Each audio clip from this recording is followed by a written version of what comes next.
నల్గొండ జిల్లా నాగార్జున సాగర్ ప్రాజెక్టుకు వరద ప్రవాహం పోటెత్తుతోంది. ప్రాజెక్టు నిండుతూ ఉండటంతో రేపు ప్రాజెక్టు గేట్లు ఎత్తే అవకాశం కనిపిస్తోంది.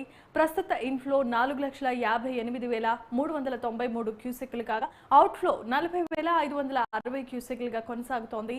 ప్రాజెక్టు పూర్తి స్థాయి నీటి మట్టం 590 అడుగులకు గాను ప్రస్తుత నీటి మట్టం 571 అడుగులకు చేరింది. పూర్తి నీటి నిల్వ సామర్థ్యం 312 టీఎంసీలకు, ప్రస్తుత నీటి నిల్వ 260 టీఎంసీలుగా కనిపిస్తోంది. సాగర్ డ్యాం నిండుతూ ఉండటంతో జల సవ్వడులను చూసేందుకు సాగర్కు పర్యాటకుల సంఖ్య రోజుకు రోజుకు పెరుగుతోంది. దీంతో అధికారులు రేపు ఉదయం 8 గంటలకు క్రస్ట్ గేట్లు ఓపెన్ చేయాలని నిర్ణయించారు.